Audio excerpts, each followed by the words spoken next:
Greetings, Patrick here. Eight questions with, and welcome to the show.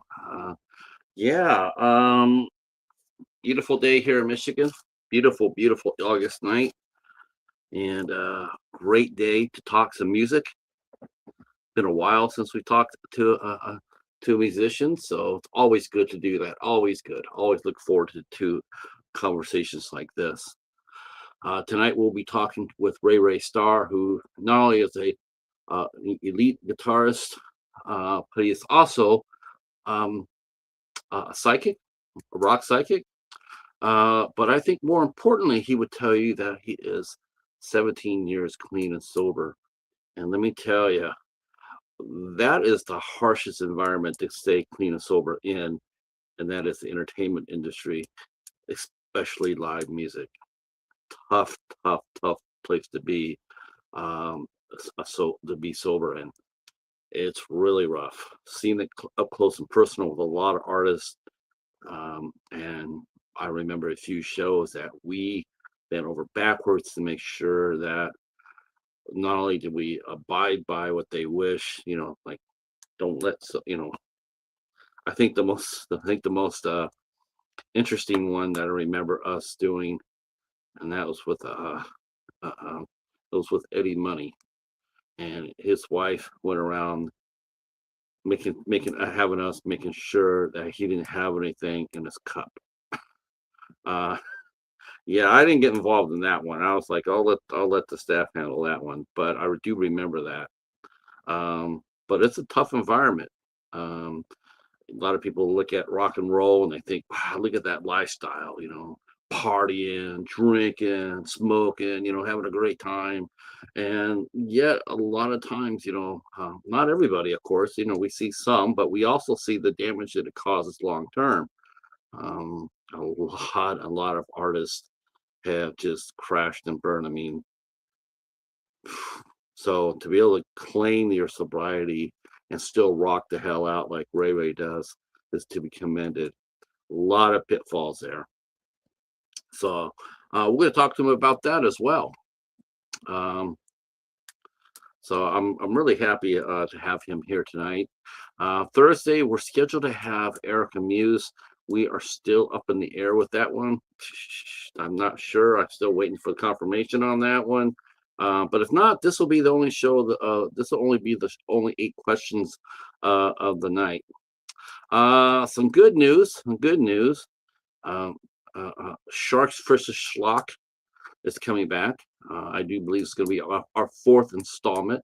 We did one for Christmas and we did two for summer. God, did we do that already? This is going to be our fourth one, Eric. But anyway, me and Eric from Hey Internet, it's Eric. We are collaborating once again. Why? Because we're actually we're pretty good at it. It's actually a lot of fun. I have to admit, our collaborations they're always a hoot.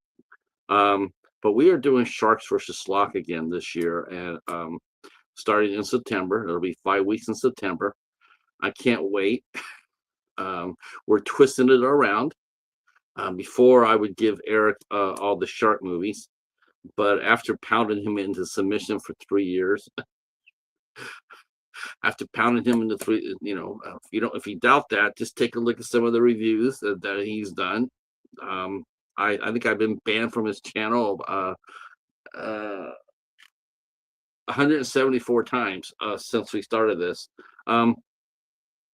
But we decided to switch it up this time. Now it's me. I'm going to be reviewing the shark movies. So all the laughter and joy I've had in giving him bad shark movies is coming back on me. I've already saw one of his movies. He's going to make me watch and review Sharks of the Corn. He thinks I'm going to really hate that movie. He thinks if you like this movie, you're getting lit up. I don't mind these funny movies. I don't. I think I do mind, and luckily for me, we don't do Dustin Ferguson films.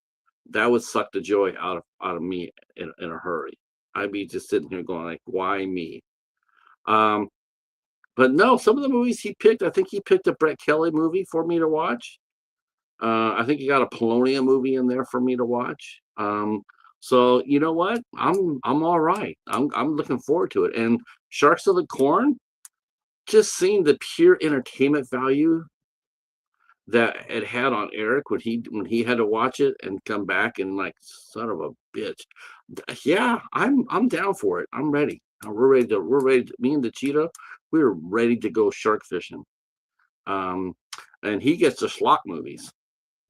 And I can tell you, yeah, I told him that he'll be begging for sharks next year.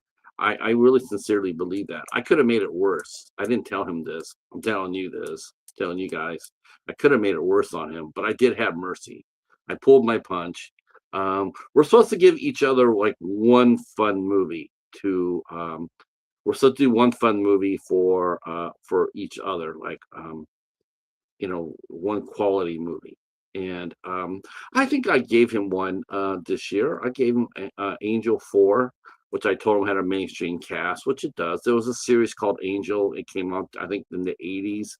I think the first one started with Betsy Russell, and she went on to do the Saul series. But in the 80s, she competed with Phoebe Cates as the girl of the 80s. I mean, there was just two girls in 80s. Who are you? If you're a young guy, you were sitting there going like, you know, it was sort of like the Betty and Veronica, Ginger versus Marianne type of contest. It's like, who do you like better, Betsy Russell or Phoebe Cates?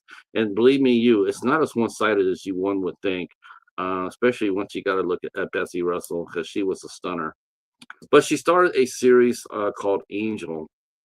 I think she only did the first two installments, and then they had other actresses pick it up.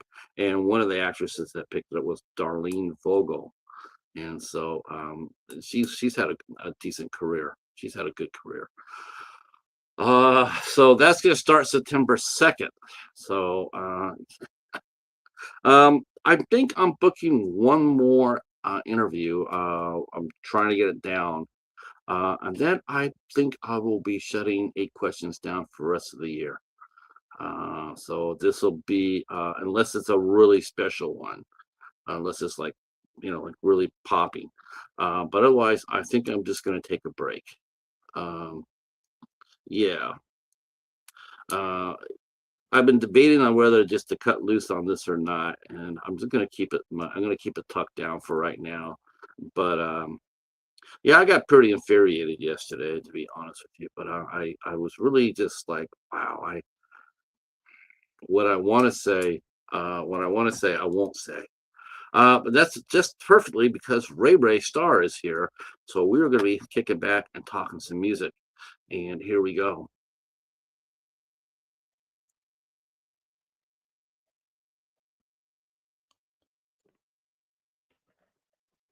Ray. Hello. How you doing, How are Patrick? you, sir? I'm Good. wonderful, man. Wonderful. If I can turn my sound up here. All right. Testing 1 2. Testing 1 2. Can you hear me all right? I got you perfect. Okay. I gotta say right off the bat that man, it was a joy. You gave me a couple of minutes of pure joy today.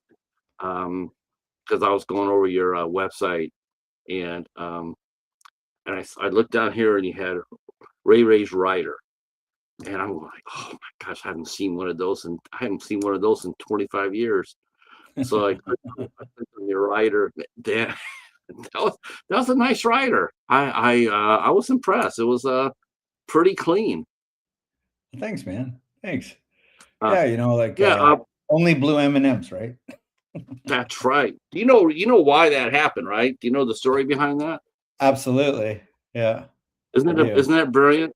I It you know I is. never would have Genius. I never would have thought that. Yeah, it is pure genius. Um, People never I never even thought about that because it never crossed our mind to do that. Um, as far as shortchange anybody, we'd never do that at all. I was in charge of hospitality at the Edge when I was there in Palo Alto, California, and Okay. While I did get a reputation as the slasher, because I would take that rider and it'd just be you would be looking for the original rider underneath all my pin marks.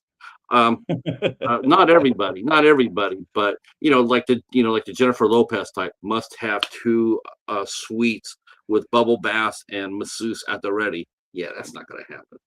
Ah, I left Save out that. the Save that. masseuse. Yeah, I got to work Yeah. on that. But it was fun. It was fun seeing the rider. I was like, this is cool. I haven't seen one of these in forever, and it wasn't outrageous. It was like it was within reason. Definitely within reason because I don't know. I mean, you produce your own fair share of concerts, so you Uh, saw your own fair share of riders, well, didn't you? yeah. Haven't I mean, that's why I like to keep it simple. But even the basic things that I have in my rider, it's blows me away that how many people would miss out on that. You know what I mean? And it's like, hey man, like I'm not asking for much here. It's common sense. At least so I think it's common sense. But it's not that bad. I've seen, like I said, I've seen a lot more. Just like, dude, seriously? I mean, I mean, we're paying you already a penny, to come play. We're already doing that, and then you're adding yeah, another, $1,000 to $2,000 of cost on there. If you want everything on your rider, that's just not acceptable. Or we could take it off from the door. I mean, if you want to do that, we'll be, we'll be more than happy to right. do that for you. And a lot of times the road manager be sitting there going, "Oh no, no, no, no, we're happy with peanut butter and jelly after the show." Yeah, right. Uh, I only drink Evian water. yeah, that's funny how I was thinking about when I mentioned how who we're you were coming onto the show, and I mentioned how your history, being a rock and roll, lead guitarist, musician, a rock star, psychic, which we're going to get into. But I said I think the one thing that if you ask Ray Ray, what's the most thing he's most proud of, it isn't all the awards that he's gotten from playing music. It isn't playing in front of the many fans. It's not, being able to help somebody with a card reading. I think the most precious thing to you, and in such a hostile environment, is your 17 years of sobriety. Yeah, 150,000%. That's exactly it. I I'd trade it all for just to be another day clean. You know what I mean? Yeah. Drugs and alcohol absolutely decimated my life to a point that there was nothing left of me. So the fact that I don't do that anymore is it's a miracle in itself. But I don't say that I've done it on myself because I didn't. I got a good group of friends and family and all that stuff behind me, and I couldn't have done it without all of them. So I'm grateful for all that It for sure.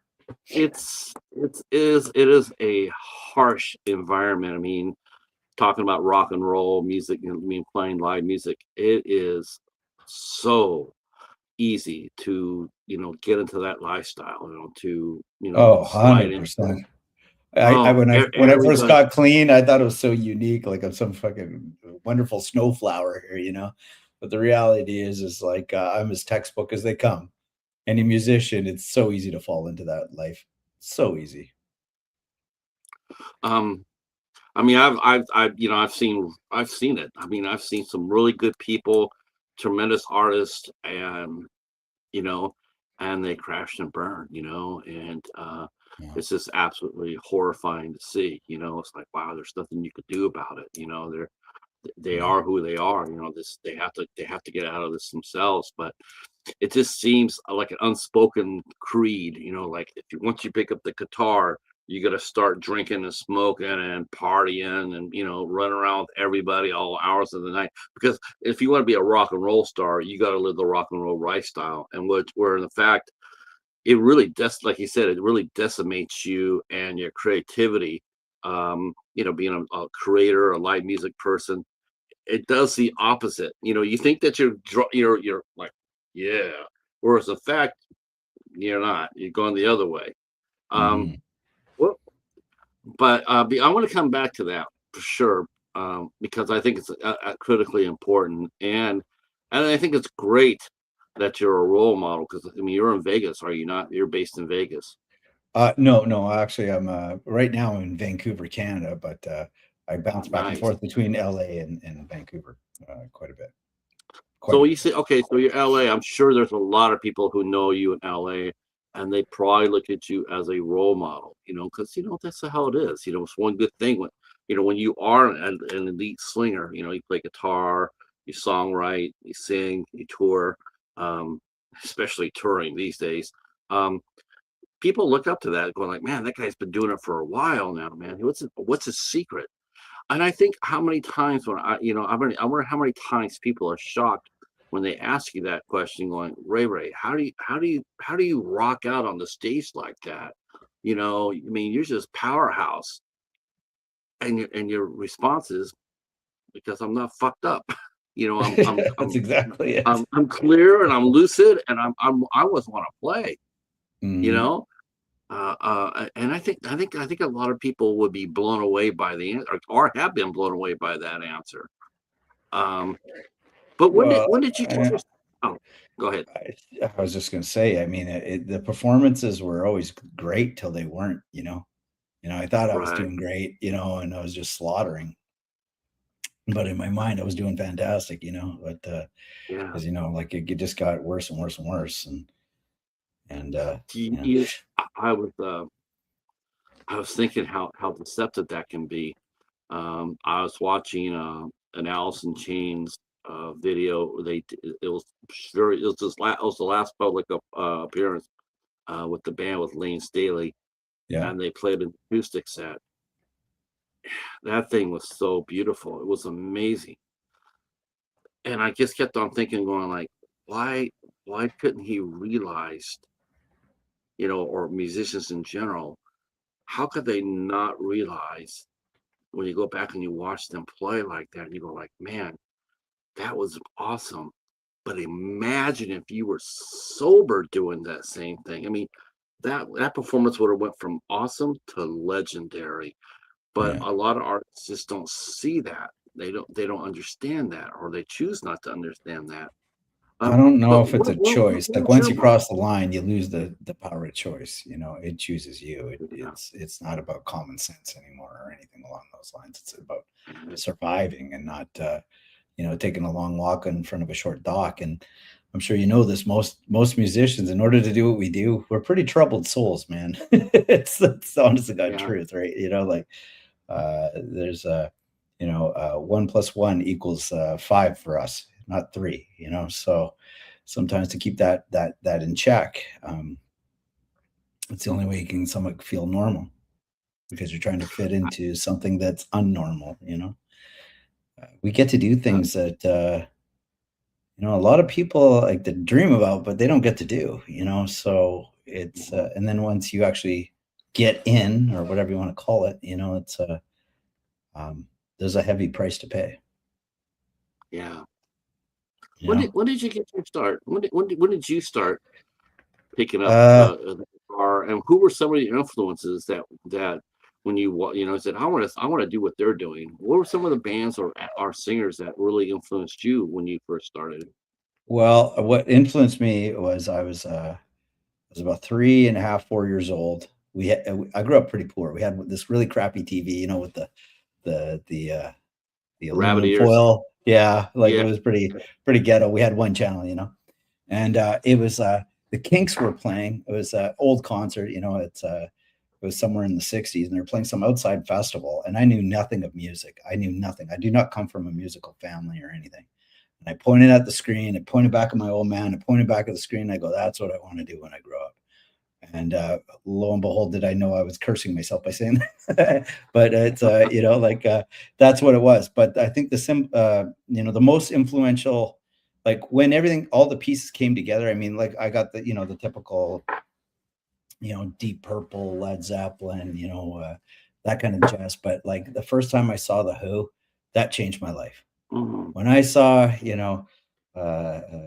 Pete Townsend beating the shit out of a guitar and stuff like that, and I'm like, this is rock and roll. I'm like, that's it. I'm in. I'm in. Because to me, that was the first time I really had seen arena rock. You know what I mean? That was the gap. Right.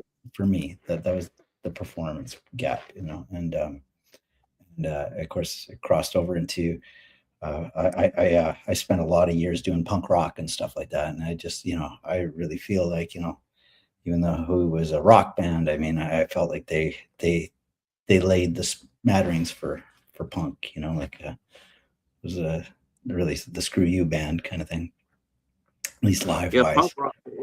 It's interesting. That's it. That's an interesting answer because I'm thinking that most punk rockers. I mean, I've heard punk rockers going on to become rockers, you know, but I Yeah, don't hear very many rockers that go back down to punk because, you know, basically it's, you know, for punk rock, you know, and it's part of the sound, but as far as like playing guitar and bass and everything else, you know, rock musicians are a lot more technically proficient. You know, a lot of punk exactly. rockers. I mean, So that's exactly so. Like, I mean, I cut my chops on rock and stuff like that, but you know, like punk was pretty big at the time, and it was hard to get a start there. And I always was a closet rocker. I always hid that fact of me, you know, like here I am, I'm playing all this great punk stuff, really hardcore stuff, and that was great for the time, you know. But and I don't regret any of it. But and I got to do some pretty amazing things and play with some pretty amazing bands, you know, that I idolized in the punk world. But you know, behind closed doors, I'm listening to Skinner and Kiss and you know Alice Cooper and you know what I mean. But you couldn't talk about that, I was right? thinking on the, Because you're a sellout. I was thinking on the Yeah, wall. I was thinking on your bedroom wall. You probably had all those bands, and then when your friends came over there, you're slapping on yeah. the Sex Pistols and Sub That's right. UK, and they, That's right. Exactly. 100%. You know, and yeah, because I mean, I always lean towards like I love the amalgamation of well, punk brought it in too. A lot of good bands it crossed that over too, oh, where you bring in the blues rock of things kind of thing in there too, right? You know, bands like punk Fear and rock was stuff like that. amazing. Oh, it was, and I it was raw, and it was like, and I'm grateful. That's where I got my start. If it wasn't for punk, I would have never got started. You know, I would still be probably playing my what punk guitar in a bands were bedroom. what punk bands were you into growing up? Listening to, oh man, well, I mean, I had a quite a palette. I mean, obviously the big influences were like Dead Kennedys and you know and Circle Jerks and DI and that kind of thing, you know. And then Fear obviously was very Oh, influential on me. Fear. Yeah, yeah, I love those guys, you know. Yeah, I love Um, those guys too. Those guys are and crazy. and then Bad Brains was incredible to me, you know, Minor Threat, that kind of thing. Minor Threat. Yeah. Uh, were you a big Avengers fan? Ventures? Oh hell yeah. Avengers. Oh, Avengers. Yeah, Yeah, Avengers. yeah, yeah, they were cool. They were cool. I did lean to, and then I went through the hardcore phase, you know, and then I was playing in a lot of hardcore bands too. I like the, you know, like the New York hardcore kind of thing, like Cro-Mags and that kind of thing. And I got into the heavier stuff for a while, and then when I discovered, you know, bands like Slayer that kind of crossed over metal into punk and the whole thing, and I went down that rabbit hole for a while, and then lo and behold, you know, I came back to rock because that's But really when you where. but you know what though? Once you go inside the Slayer hole, Mhm. you never come back out. You never come back out. Come on. I No, mean, I'm a man. punk rocker. I'm a folk rocker. I'm a punk rocker. But Yeah. Jesus Christ, man, I just got done. I just got done reviewing. I just got done reviewing the Slayer. They did a concert film called War at the Warfield, and Cool. they just yes, and I'm sitting there just like this is freaking amazing. That you know they have such an amazing career. Oh, Um, unbelievable, man. The first time I heard Black Magic Night, that changed my life. That song changed my life. y- I'm like, this is did it, man. you know how James Henneman died? Did you hear about that shit? No, no. So I didn't either. So you know, here I am doing the research for that, and you know, he's playing drums. Or no, yeah, he was a I, drummer. Or no, that was Dave no, Lombardo. Dave So Lombardo he's was playing the guitar. guitar. Okay, Yeah. so he's playing. I think he's playing guitar, and he gets he gets bitten by some sort of some sort of virus went into him, and he had plantitis fasciitis. It was so bad, yeah, and it did it. They had to take his arm off. He What? had to take his arm off. Um, so Whoa. you know, yeah. So here he is. And it's a sad story because it's like it really is. And no one caught this because of what was going on with his arm. Um, I don't even think he realized what he was doing, but Wow. he couldn't get back into the music. It's hard to do playing a guitar when you have one arm. I mean, you could get away with it if you're a drummer, but yeah, not so much when you're a guitarist. So obviously he couldn't play with the band anymore, and then he just slid into depression, and Yeah. he died of he ended up dying of cirrhosis, and nobody knew it until they did the autopsy. No one knew No how bad. kidding. No one Wow. would notice his self-destructive behavior, because every time he was probably talking about how he hurt and his pain, they're all probably linking it to the arm. Yeah. They weren't thinking about like, wow, the guy's had like 20 beers today, or they're Mhm. just, I don't want to say anything to him you know, because of his arm. But what a tremendous loss to us all. Okay. I Yeah. get bummed out when I hear musicians that do that. It hurts, when you see a really talented artist and something like that happens to them and they can't bounce back. It's Well, tough. it gets a hold of you, man, and it's like, the reality is once you cross into that line, man, the odds are not in your favor, man. It's like you got like I think it's like a 1 or a 2% success rate of like not just getting clean, but actually staying clean, or Is sober. that for musicians? Is that for musicians or Yeah, is that just people in general? that's people in general. It's a hard nut to crack, man. Like it's not in your favor. Like everyone talks about, yeah, I'm sober, but then they relapse or whatever. And then a lot of times those relapses it kills you, right? It's just, Let me ask you this, because not only are you sober, but you also counsel other people, right? yeah, yeah. So like, I'm pretty active in the anonymous programs, and I do like a lot of speaking engagements and stuff as well, which is, I'm pretty lucky to be able to do those things because I feel like if I can give back and if they look like hey, a train wreck like Ray can get his life together, maybe I can turn around. You know what I mean? All you gotta do is Right. plant that seed, right? And I just had to have somebody plant that seed for me because I may have 17 years clean, but 10 years prior to that, I was in and out of the rooms for 10 years before I got my 17. So I was trying to get clean for 27 years, But you realistically. never give up. You never gave up.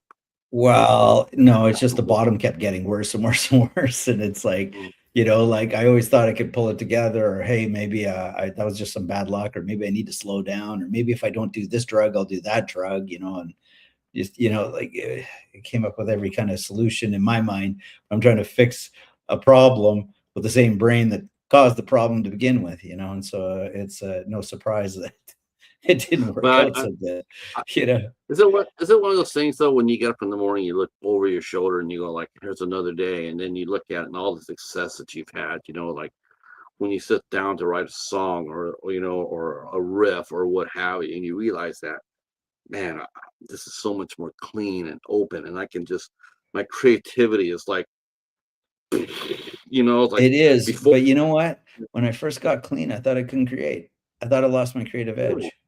Yeah, because I always had to be yeah, high why? as Why hell to is that? write, you know what I mean? And Why? because Why it does? felt Why like does that my happen? brain would open up and I'd get into this other universe or whatever, and then the music would flow to me, kind of thing, right? And or I remember what I would do. I'd go really, really hard, and I'd be out of it for a very long time, and then the day when I'm trying to clean up, or realistically, I'm out of drugs. It felt so painful because your body's withdrawing, and then I felt that's when my creative edge lamp so turned on, you know, which is absolutely nonsense. It's completely a lie that I told myself, and not to mention it nearly killed me. I don't know how many times. And Mm.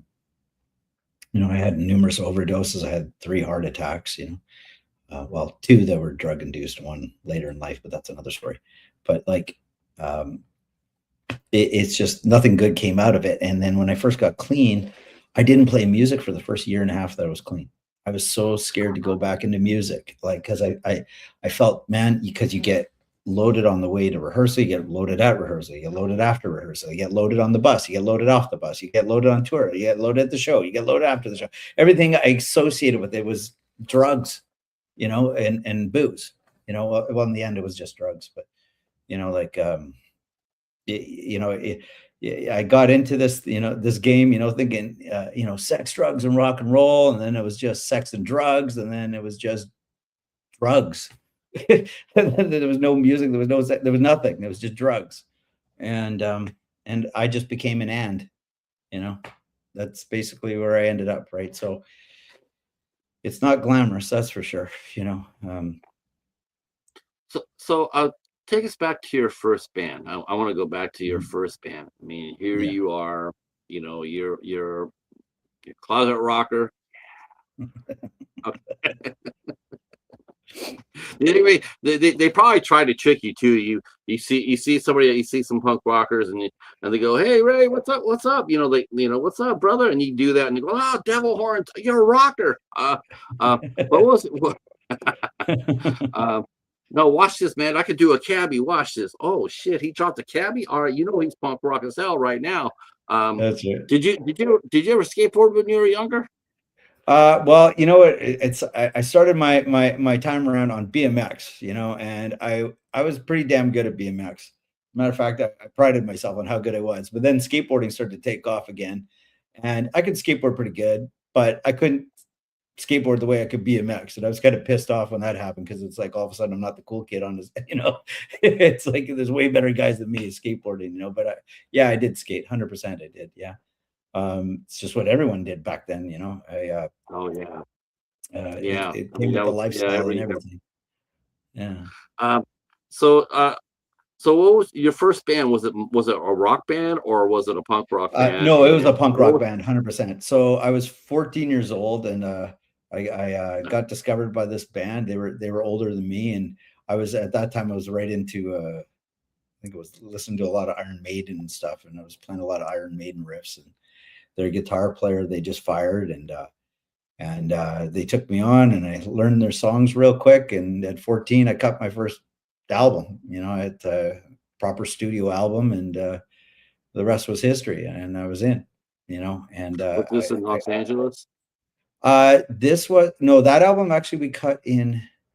No, that was in Vancouver actually, and then that's what kind of opened the door. Like I got to play with a lot of my idols, like these bands that, like I was saying, like Dead Kennedys and stuff. And we got to open for them. I'm like, how is this happening, right? It was Right. just it was a really good time in my life, and I got to do some pretty amazing things. And then then what happened, it just like a bunch of bands, but it was amalgamation of same guys, different bands kind of thing. You know what I mean? Like maybe Right. we switch Yeah. one player, but pretty well it's the same guys.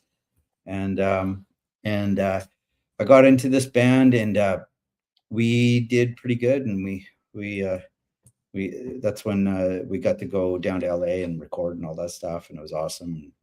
It was a really good time in my life. But unfortunately, my singer, he had a drug problem too, and he was wigged out on PCP, and he committed suicide, and it was pretty devastating for me. And so I stepped away from music for a few years, tried to just do the normal life. But as you know, Right. if you're a musician, that you You look can't. like- If you're an elephant, you can't turn into a lion. You're gonna go back to being an elephant. It's just what you are, right? So that's what a musician is. And so music kept pulling at me, and then I got into another band, and that went even further than the one before. And again, it's just one thing just kept going. It just I don't know how to explain it. It just seems opportunities kept presenting themselves to me. I'm very grateful for everything that's happened. There was some times So in there yeah, too, of course, that was absolutely horrific for like most musicians. You're a starving musician, and you want to throw in the towel sometimes, and then all of a sudden you go on another ride, and then okay, well, we're back in it again. Just when you think you're out, you're right back in. They pull you back in, right? So you're sitting there on the front porch, and then you're thinking, "That's the hell with that." And then next thing you know, you see a buddy come up there, and he's driving a van, and you're going like, "Oh shit! yeah, here we go again. Where can I put my gear in? You got the room in the gear for that in that van?" Yeah, that's exactly how it goes, or someone goes, hey man, like, can you come into the studio? I need you to throw some guitar tracks down. And you think it's just Right. a little gig just to get some money, and next thing you know, hey, that was pretty good. Hey, by the way, we're going on the road, I'm going to need you to come with us, and blah blah blah, and here we go again, and you're right back in it again. So Uh, mm. but I bet you the first time that you went on the road though, that must have been just all so new, you know. I But I think was, it and does those road trips wear off really quick. The excitement of wow, man, tonight we're gonna play in Eugene. Does that sort of wear yeah, off really quick? it does. I can't explain it. Like, the first 2 weeks, everyone's always pumped up, and then it just kind of gets old after that, right? And, it's just Mhm. another town, another show, right? But at the same time, it's like, man, I wouldn't trade it for the world. It's the best drug I've ever done in my life is live performance, and Right. that's why you can't stop. That's why these guys, they can't give up. It's not about the money anymore. Stones don't need no money. They got every, but they still got to do it. You know what I mean? It's in your Right. blood. You just got to keep going. And it truly is. I mean it, like I said, I mean, I, I like guess every playing other live. musician I know, gets to do things that most people will never get to experience.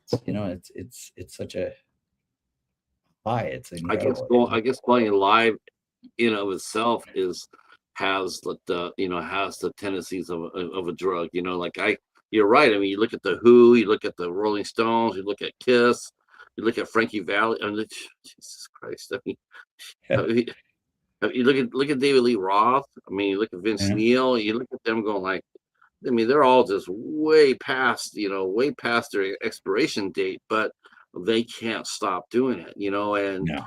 of course, the sad thing is though, it's like you see someone like David Lee Roth, and you just like or Vince Neil, and you just see them just destroying whatever legacy they had. They had an awesome legacy, but man, every time they climb on the stage and they just it's just what the hell. They Yeah, chip a little away at that legacy, and what really sucks about that for me, what really sucks about that is when someone like a Vince Neil or David Lee Roth gets out there, not only are they chipping away at their legacy, but they're chipping away at the band's legacy. yeah, That's the sad. That's like if it's just you and you want to go out there and sing by yourself and rockabye baby all you want, that's fine. But don't sing any of the band songs that got you there. That's sort of this. Before you know it, the band who worked really hard with you to get there, all of a sudden now that you look on YouTube or something like that, and you're singing it, and people are mocking what you've done, mocking what the well, band has done. And if you I don't think, think that's right. nah, well, you think of like bands like Zeppelin is a classic example. How many years and years and years did Jimmy Page kept writing Robert Plant to put it back together, and he said, "No, that was a good time in our life. We're done." But what he's really not saying to the public is, I can't hit those notes that I could hit when I was in my 20s and my early 30s, and I'm not going to go up there and slaughter a bunch of Led Zeppelin songs, because Right. it's just what happens. Especially if you're a high pitched singer like that, you know what I mean? Like, those guys can only keep it together for so long. It's hard to do that night after night after night. It's incredible, I actually. tell you one thing. I tell you, I don't know how he's doing today. I pray and hope that he's doing fine. I don't know. Maybe Mm. but I caught that Heart performance. They did it for the president, and they came out. Annie and Nancy Wilson came out there, which I find it really. I thought that was really cool. Here they are playing a Stairway to Heaven, Yeah. and the best part about that show to me, when I didn't know, I had heard about the performance, but I didn't. All I heard was that Hart had played Stairway to Heaven, for the president, and that's all Mm. I knew about it. And then I turned on the video, and then I saw Jason Bonham there, Yeah. and I got choked up because we did a show with Jason, and he was in a really bad spot. I mean, he really was in a Was bad it? spot. Yeah, and he had been for years, dude. Mm. It's really, really messed up because everybody walked in there and pointed at him like he felt like he had to be his dad. He had to Mm. felt like he had to be like John. And it's like, dude, I mean, he's halfway, him and I had a brief discussion. We got to talk like 20, 25 minutes, after the show. Tremendous, tremendous artist. Even when he's fucked up, he's better Yeah. than, he's better than 75% of the drummers when he's half tanked. Matt, but Yeah. when he saw him sober, when, watching him play, and it's like, holy shit, that guy can rip.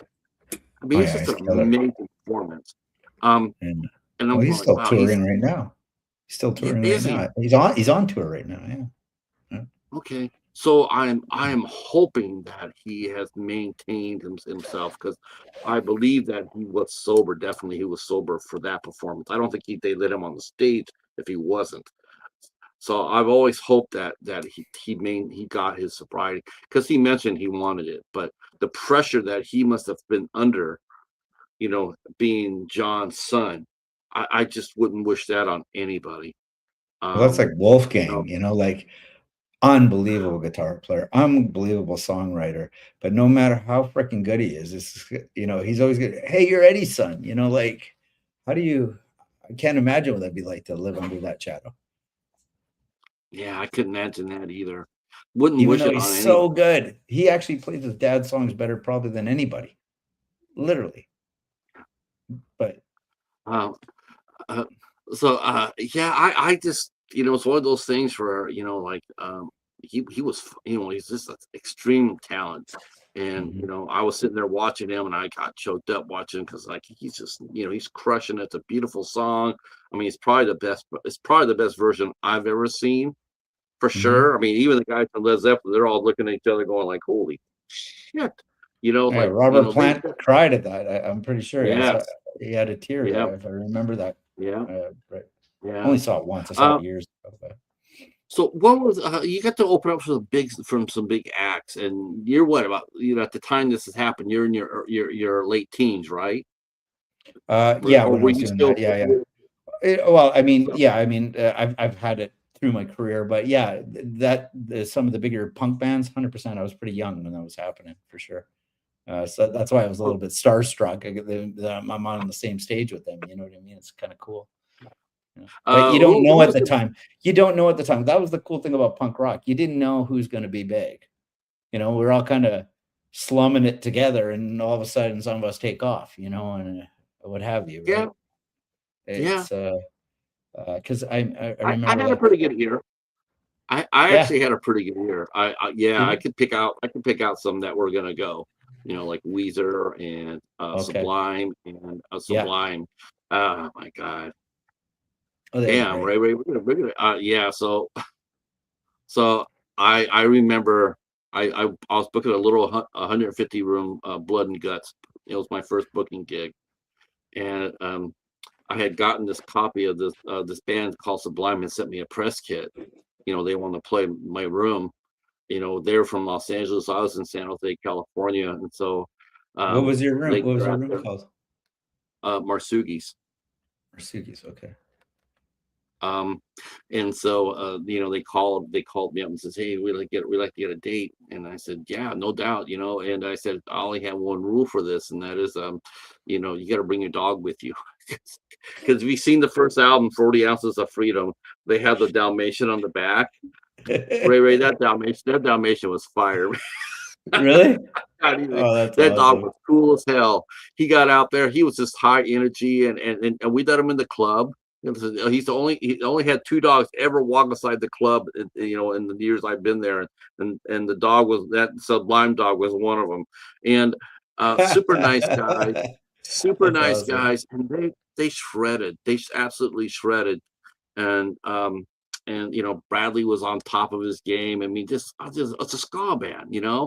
Yeah. And it's just one of those, like, it seems like every musical genre, always has its demons, like, for God's sakes, blues singers.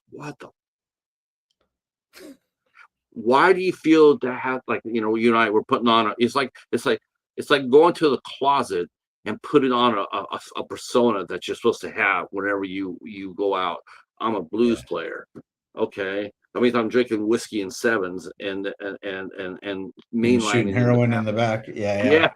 Yeah. Yeah. Okay. So, it's like, you want to go out there and say, who writes this stuff? Is there like a how to, like, is there a book for dummies for rock stars? I mean, The rite of passage. The yeah, rite of yeah. It's passage. like, what the hell? But a ska band is one of those. It's like straight edge. Ska is more like Mhm. straight edge. They're probably like the most. Well, maybe not everybody, but I mean, as far as the ska bands I worked with, a lot of the ska bands I worked with, they were straight edge. And at Mm, the okay. time, I don't know if that was the case with Sublime or not, but they played a great show, had a tremendous, and then they went on they're about this far away from breaking it, right? Yeah. And but by that time, everybody had heard about, they weren't talking about it publicly, but you had heard that, Bradley had a problem. Yeah. And I got a phone call from the agent who booked him with me, or who was booking him. I booked him straight one-on-one. And then their agent called me up and they wanted to come play my room again. But I said no. I said no because of his habit. And it wasn't the first time I did that.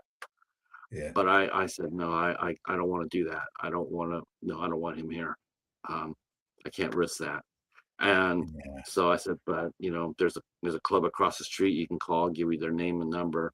And I wasn't hoisting them on into another club. It just wasn't for me. I didn't feel comfortable. So sure enough, that date came around that I was supposed to get.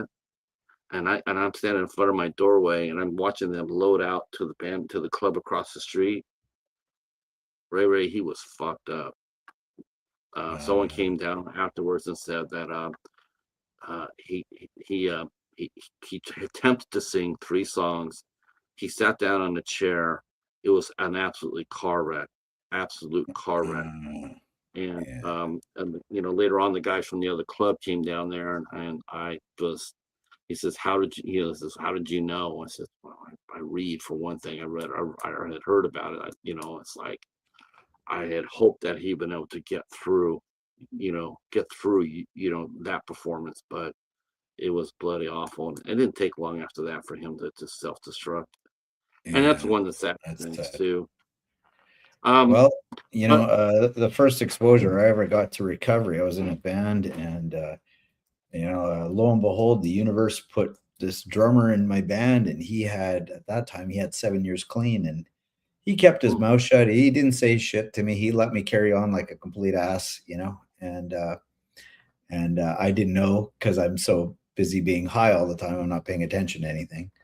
And we played a relatively big show, and same thing. I got maybe 3 songs in, and I lost my footing, and off the stage I fell, and I took my amp and everything with me, and then he just snapped at me, and he's like, "That's it," and he just grabbed me, and he threw me in a car, threatened to beat the shit out of me, and he dropped me off at a treatment center basically, and then left me at the front door and fucked off. Of course, I didn't get clean that day, but that was, at least I knew that AA was something you don't call to get your car fixed. You know what I mean? Like, prior to that, I didn't even know that shit existed.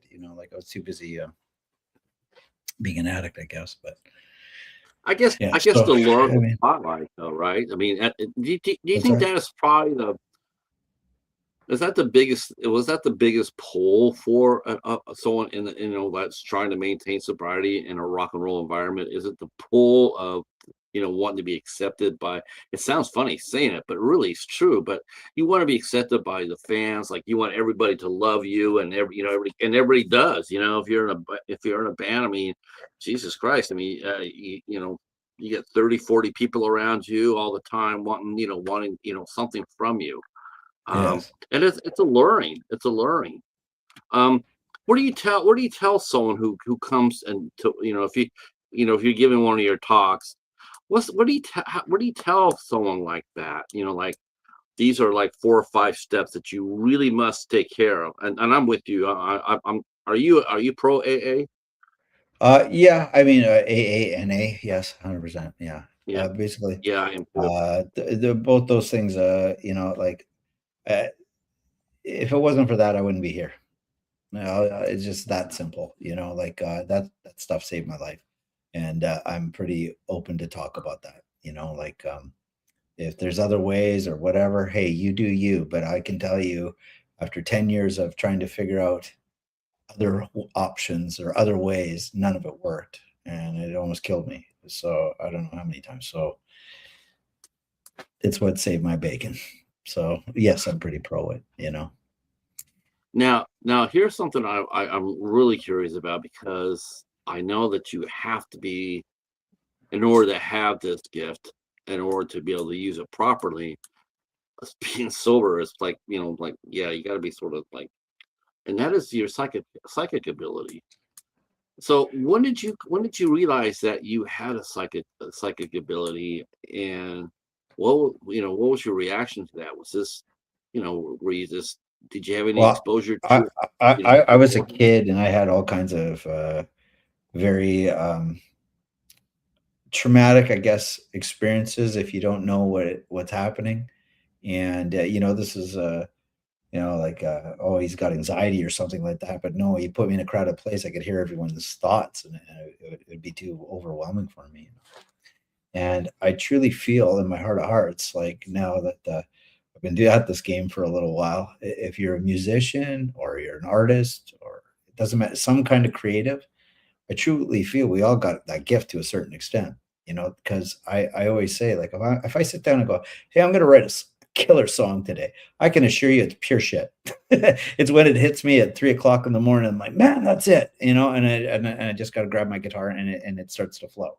I might not finish it at that moment, but that's where the inspiration comes from. And I feel it comes from, like we all have this invisible antenna in our head, and if when that inspiration hits, it goes to our antenna. If we're not prepared to capture it at that moment, it skips over our antenna, goes to the next person with an antenna. They get the gift. Oh, yeah, that Mhm. that makes sense. That Yeah, makes sense. yeah. So you better be ready for it. Like there's a really. Do you remember this? Trying to, John Tesh was his name. He used to be on Entertainment Oh Tonight. yeah, Yeah. yeah, and So a hell of a pianist.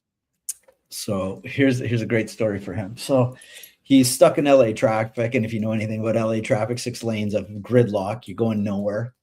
And this Yeah, is in a time before um, cell phones were as advanced as they were. He had a big car phone, right? And he's stuck in gridlock. He's not even moving, and he gets this inspiration, and he opens up his door and he starts, waving his fist at the sky.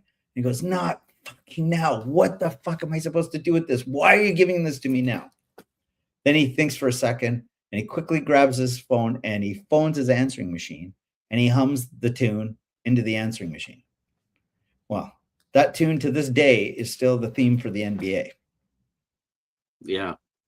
right? I think So, did he do the NBA, and I think he did the Olympics. I oh, think I he didn't did know those about both. that, but I know he did the NBA for sure because that still to this day when you watch the NBA, that's his song. It's his song. Yeah, Yeah. and gets paid money for it. Whoa. Yeah, he made more money doing that than anything else in his life, I'm sure. Yeah. Yeah, what's funny is, that's funny you mentioned it, because I do remember John Tesh. Like he was on a co-anchor Entertainment Tonight with Mary Hart, and like Mary all these Hart, yeah. different, yeah. Yeah. Um, she used to, she was, everybody wanted to see Mary Hart's leg, so she would have to, they made the setting so they could see her leg, but he was a co-anchor, and I remember that. And then they had a show called, it was video show. It's like videos all night or whatever, and they would show videos, and you could buy the record off the TV if you wanted it. And it was the first time I ever discovered that he played live. They had he did an album called Live at Red Rocks in Colorado. First time I ever saw him play in a concert. Jesus Christ, I was so shocked at how good he was. He really was good. Really? And I Yeah. was like, yeah, I, he's I I don't know talented as much about hell. him. I just know that story. I don't know much about his music, Yeah. but No, I don't think anybody really knew, if he hadn't had the Entertainment Tonight gig, nobody mhm. would know. No. But No. after that, that opened the door for him, and all of a sudden it's like, look what I can do. And next thing you know, you know, remember the New Age? It was the New Age, and they had Yanni. Remember Yanni from the 80s, from the 80s and 90s? Yanni, maybe that's a little bit before me or something. I don't know. I don't Uh, know. Yeah. Thanks. Well, that was right. That's what I was growing up. They had Yanni, and he come out and play all this new age stuff, but he was nothing compared to John Tesh. John Tesh was amazing, and Wow. yeah. Hey Tom, how are you? Yes, sir. A real life psychic. That's right. Uh, uh, so yeah, so you know the gift goes to one person to another to another. So how did you do you remember the moment where you realized that something happened to you that all of a sudden and you know, do you have a gift? Did you know what it was? How and if you didn't, how did you end up realizing what you Well, had? I had numerous things happen to me like when I was a kid, and I tried to shut it off because honestly it scared the hell out of me. Like I'd see things, usually like mediumship, so like dead people kind of thing, right? And I pushed it as far as I could away as I humanly could because it scared the hell out of me. But like I'd hear things, I'd get messages, and then what would happen is sometimes I get a message and you got to go say this to that person, and I just go up to a random person to say it, and then all of a sudden they burst into tears, like, "How the did you know that?" Like that's what my dad used to say, and he just passed away. Like things like that. And so what happened is, just for friends and stuff, I'd get a message, I'd tell them something, and then of course it happened. And of course, like psychics are like drugs, like you predict something right, and all of a sudden you're hooked for life. You're going to ask about everything, and you just keep coming back. So it kind of turned into something that I wasn't expecting, and I've been reading professionally for a long time. And then what happened is, I was living with this girl in LA, and her mom, she used to be one of the most famous psychics in LA. She read for all the big stars, but when her mom passed away, she inherited all her mom's clients, and we would read together, and same thing, I just read for some people, and things, like I say, come to fruition for them, and they're hooked, and they just keep calling, and they've been with me for years. So I'm blessed to have some pretty interesting clients. Yeah, I know you can't name them on camera, but they're well No. known people, right? Huh? Yeah. Oh yeah, I know. No, you can't. Yeah, I don't want you to. Um, No, I yeah, wouldn't. no, it's privacy. It's privacy. Oh, Uh, um, absolutely. but but I'm sure it would probably, I'm not really surprised at that though. I think when you work so hard to get what you want, I mean, you really are looking for an answer any way you can get it. You can. And sometimes you need a little bit of help getting that answer. And so, I can understand them reaching out and asking you, like, what do you see? What do you, like, what do you feel for me? Um, Mhm. do you ever have to turn around and do you ever tell them negative stuff like you have to tell I me all do. Like but I always try to deliver it in a way that, it's not gonna destroy someone, like because a lot of times we want something so bad we could taste it, but in actuality it's not our path. We don't understand until we get further down the line, like how grateful you should be that it didn't pan out the way you wanted it. You know what I mean? Like, right? an example, I don't know, like you think you found the love of your life. This woman is just everything you ever wanted, blah blah blah. I have to have her. I'm gonna marry her. And I'm like, no, she's a stripper and she's gonna ruin you. But you can't see it for the life of you, and you go ahead anyway, and next thing you know, you got yourself 5 kids and a boatload of court case and money and everything else, like silly an example, but you know what I mean. Like Right. sometimes you have to deliver the news that people don't want to hear. I wouldn't be able to do what I've done and what I'm doing for as long as I have if I was just blowing smoke up people's ass. It's just it doesn't help anybody. It really doesn't. Do any of your musical peers, they ever come with to you and like, hey, A what couple about have, me? yeah. Couple have, yeah, absolutely, yeah. I'm like, it doesn't really matter. At the end of the day, we're all people, man, and we all just trying to get through this thing called life. And sometimes it can be a son of a bitch, like, and we I all don't know. need To to me, recognize those things. I'm just thinking to myself, going like, man, if I wrote 10 songs for the next record, I'm gonna, like, sending it to the A&R guy and saying, what do you think? I'm going like, yeah, I need to talk to Ray Ray and ask him, how many of these 10 songs are going to be a hit? But I look at 7. Which 3 are not? Because I can go back and rewrite those. Yeah. Well, I can see that. do you know who Jerry Ragavoy is? Mm-mm, Never no. heard of him? So Jerry Ragavoy, holy shit, he wrote so many hits. It's insane. He's dead now. And he owned the Hit Factory in New York. And I think he sold it to Jay-Z, if I remember right, when he decided to pull the plug. And I was pretty young, and I was working for an audio company, and he happened to be one of the clients. And he called, and we weren't allowed to ever talk to the talent, like you have to, only owners allowed to talk to the talent, so I would usually be dealing with tour managers and that kind of thing, but I wouldn't be dealing with, the actual star. It's rare the stars would call anyway. It's usually production assistants and stuff like that. Anyway, he called up, and I got him, and he was talking to me a bit, and I go, look, man, I got to put you off to the boss here, because I could lose my job. I'm not allowed to talk to you, And he goes, no. He goes, you tell that boss of yours that I called. I want to talk to you. I'm only dealing with you, and if I'm not dealing with you, then I'll take my business somewhere else. So we became great friends. And so I said, look, man, I'm a young guy. Give me a piece of advice. By the way, he wrote Wild Horses for the Rolling Stones. He wrote Oh Lord, Won't You Buy Me a Mercedes-Benz for Janis Joplin. Like, his resume is just ridiculous. Like, he truly was a hit machine. And I said to him, okay, tell me straight up, what constitutes a hit? And he says, you know what, Ray? He goes, there were songs I would have bet my left nut this is going to be the biggest song on the fucking planet, and it went fucking nowhere. And a song that I thought was absolute pure shit goes right to the top. And he goes, all I can tell you after all these years of doing this, he says, if the universe wants a song to go, it's going to fucking go. And he goes, I don't care if you record it on a tape recorder. Guys always are sending him big productions. He goes, I don't care if you can make your guitar sound like a fucking helicopter. Where's the song? That's what he said to me. So he stayed to me. Where's the fucking song? Right.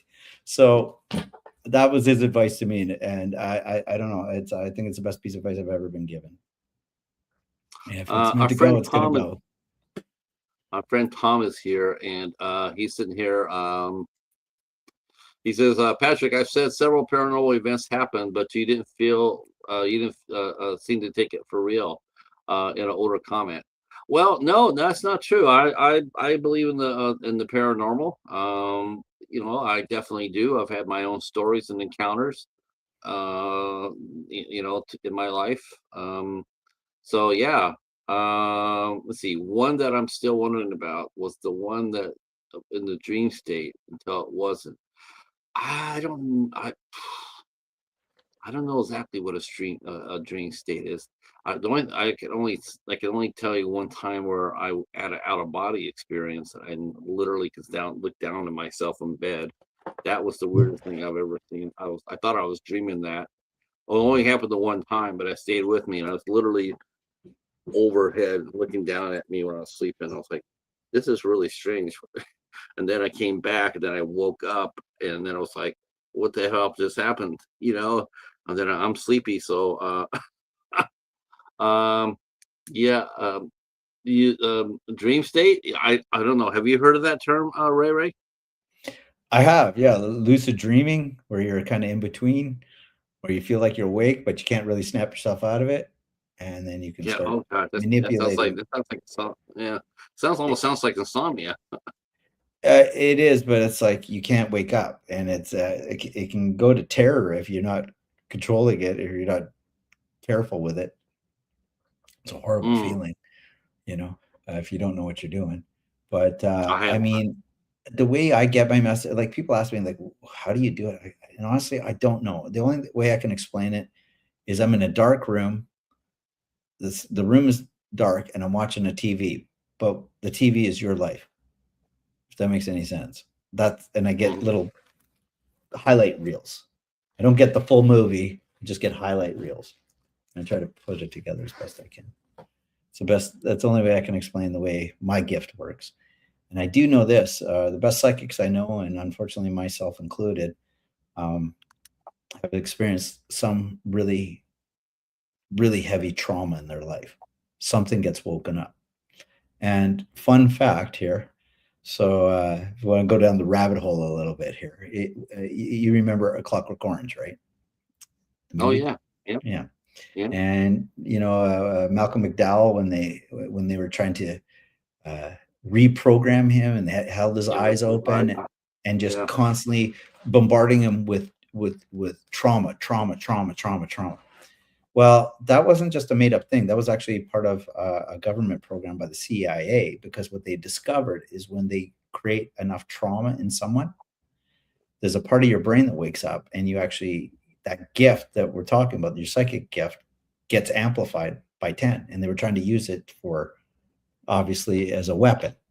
And this is what they would do, is try to, but the only problem is, in order to open up that, the rest of your life is an absolute disaster, because they've created someone who's just laden with PTSD and all these other problems that they'll never be able to function properly. But their psychic ability is amazing, because it opens up a part of your brain. And That's right. that's what he was touching on. That was the whole purpose of what that scene was. He's basically was hinting at, like, I'm sure you've heard of, like, things like MK Ultra and stuff like that, right? Mind control stuff. And that's what he was alluding to in that whole movie, right? To make him a quote unquote good boy. But as Yeah. you saw, he became basically a human vegetable, right? Like, he was. Right. But the other part of it is they don't mention in the movie, but the other part of it is you get your gift. So short story long is, like I say, like most people, the best psychics I know have been through something really traumatic, near death experiences, really bad trauma, beatings, uh, child abuse, whatever. You know what I mean? And something gets triggered. See, Tom is saying he was dreaming of walking in nature. He recalls this because of that visual abruptly got interrupted. That nature dream. Immediately, it was a different scene. I was walking towards a propeller plane and inspecting it like in real time. Sounds like a pretty vivid dream. Mhm. What's the most interesting what's the most interesting reading you've ever had? You know, have you ever seen Well, anything manifest out of a reading? oh, absolutely. You know, Like, are you talking like world events? That kind of thing. just Like, I like just yeah. I mean, and did your gift come to you after you got your sobriety? I mean, what was it like when you Oh, had no, it? no, no, no, no, no, no, no. I had it long before. That was one of the reasons I I hate to say it, one of the main reasons I did drugs so much is because I was trying to shut off that voice all the time, because I didn't know how Mm, to control it. It haunts you. It's a gift and it's a curse at the same time. You don't always want to know things. You don't always want to see things. You just want to have a normal life like everyone else, you know? exactly. Um, I can get that. mhm, because I Um, mean, oh, it's so cool. You can do this, you can do that. I'm like, it doesn't stop. I have to, no. and then there's times, people, oh, I just want to know about this. Can I just tell me about this real quick? I'm like, hey man, like, I'm not a magic 8 ball. You can't just shake me. You know what I mean? Like, I have to prepare myself, and I have to get into a state. And then in order for me to read someone, I got to get into their energy, and, well, thank you. Thanks for all their information. Thank you. Goodbye. And they're happy, but I'm like, I'm still stuck with all their stuff. You know what I mean? And I have to release it. Right. So, Right. which can take some So how time. does the psychic release their well, how does the psychic release their energy after a reading? Like, Well, for okay, me, I I had a use reading. simple techniques, like I'll do grounding techniques and stuff like that to get other people's energy off me. I use a very simple thing that anybody can go get. I recommend to anybody. It's a piece of selenite. You can get a piece for like $5 or $10 if you want a fancy one. And you just hold it in your left hand. It's like a salt crystal, right? And it takes all the negative energy out, and it takes everyone else's energy out of it too. Because as a psychic, like, people call me 10 minutes later, hey, you were just mentioning something. Can I just ask you about this again? It's like, no, the message is gone. It ain't for me to keep. That's your message. Like, why do I got to know about your life? I don't. That's your life. You know what I mean? I got my own life to worry about. You know, so it's kind of how it works. But that's what I do with the. I highly, highly, highly recommend it. I think a lot of people probably expect that, let's see, Tom's telling us the story here. See, immediately got a different scene of how to prepare. See, I got in, expected it, took off, the first person eyes, the first person, like I was a expert, like routine. He did several maneuvers. Suddenly I went down faster. I literally felt the G-force. I felt urgency, like in real time, like it was completely me. I saw the ground cement just before hitting the ground and woke up. I've only had an incident where I've died in a dream one time. Mm. I've only had that once. I mean, I felt like it felt, like you woke up and it's like, am I alive? Am I dead? Um, Yeah, see, that's brutal. I stood out in bed. I knew this was normal. I hardly got to sleep again. But he did fall asleep. Yeah, I think we recover from that. Um, I was younger. I had encounters when I was younger because when you had your first encounter, your first the first time you felt your gift, how old were you? Uh, oh. Well, the first time I really understood it, like when it really became something, is maybe I was 7 or 8, where I Yeah. had like a really, really vivid connection. And of course, so what happened? It was like it was the middle of summer. We had these two like front doors, and it had a deadbolt going through both doors. It's not a one of the hottest days of summer, not a wind, nothing. It's blistering hot out, no wind. And I'm walking down the hallway, and the doors they blasted right open, like literally like double bolted, completely wide open. And I felt a hand come up behind me and put his hand on me, and like not in a creepy way or anything like that, like almost like a hug. And then I felt the wind go past me down the hallway into the kitchen, and then the phone rang, and my grandmother had just called my mom to tell me that my grandfather had just passed. That Mm. was the first time. It's like, and then what was really crazy is at the front door, there was no damage to the deadbolts. There was no damage to the door. It was flawless. We couldn't Wow. understand. And the doors smashed open so bad it didn't even dent into the gyprock. Wow. So yeah, I got lots of stories like that. I can go on and on. But like that was the first time I realized that, because I knew right before it, like before even the phone rang, I knew that who it was. And I had only met that grandfather once in my life. Oh, isn't that interesting? Hmm. Isn't that interesting? Hmm. Just the one time. Yep. Um, yeah, and I could see how that could influence, and you got a hold of that, and yeah, being 8 years old, that sounds about right. I mean, most paranormal encounters happen with kids between 8 and 12, 8 and 13. Yep. Most of the time, if you talk to people, what they have, if they say they had an experience or an encounter, most of the time it's within that age period because their minds are so much more open to it. Um, Well, like I know a lot of we're not polluted with this junk, and which keeps us all distracted from everything. I find like people when they're at the beginning of their life, like kids, like you said, kids, dogs, they're very psychic, and people near the end of their life are also very gifted. I feel it comes back. um, cats can be psychic. 100%. Can be psychic. Huh? Cats 100%. are psychic. Yeah. Let's see. Tom's going back. Says, the day the Belgian plane show accident happened, exactly the same maneuver as 20 dead. Oh, air show. You foresaw the air show crash. Wow. Exactly the same trajectory and maneuvers. You were the pilot. Oh, so you put yourself, you were the pilot. So I was the eyes and feelings of the man in the dream state. and that was before internet. I didn't know about the air show. I didn't see any posters at all. Um, so why did it happen? As far as the accident goes, I would have to go back and relook at that one. I know that there have been several incidents in Europe with air shows. They've had accidents where, like those planes are extremely talented, but they do make mistakes. Um, uh, uh, yeah, yeah, you're in his body. You were in his body. You experienced what he experienced.